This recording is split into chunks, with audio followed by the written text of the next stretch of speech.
Here is two of the essential tools that you need to be sealing waterfalls.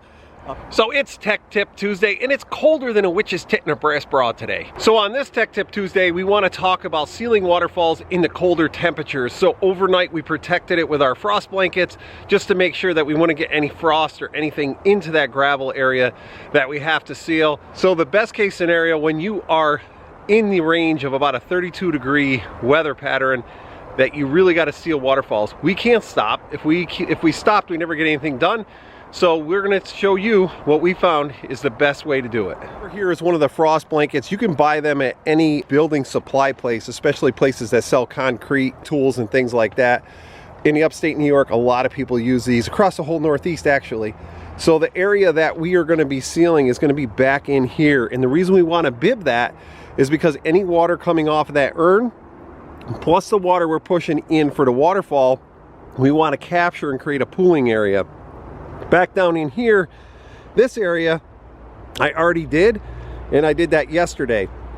So you can see what the finished product looks like before we put gravel on, but it looked like this before, so we better get busy because I don't think it's going to get any warmer. I'm going to be using rock pad to help seal up that gravel as well as pond foam. But the reason I'm using the rock pad is not only do I have a piece of this left over, but look how thick it is. And one of the things that's going to happen over time is that it's actually going to silt up, which is going to help seal it. But we're not relying on the silt, obviously, because the water would go right through it. And we really want to seal that up so it flows over, not under our rocks. So what I'm going to do is I'm going to droop this piece of rock pad in there so I can kind of get a rough idea on how I got to cut it. Then I'm going to take a pair of shears and I'm going to trim it all around the best I can before I start sealing. Here is two of the essential tools that you need to be sealing waterfalls. A pair of those shears right there, and obviously a large cup of coffee.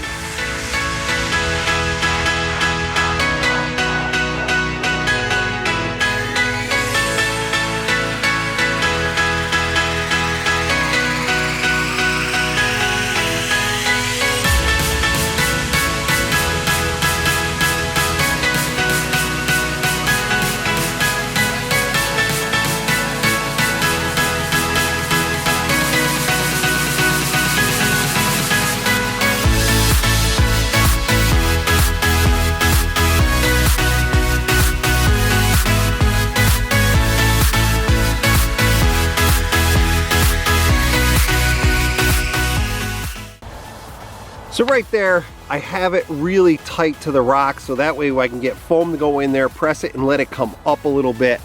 And then all the way around this urn, we want it super tight. I'll get that wrinkle out of there once I start laying it in there, but you want to trim everything super tight so you don't have a lot of gaps.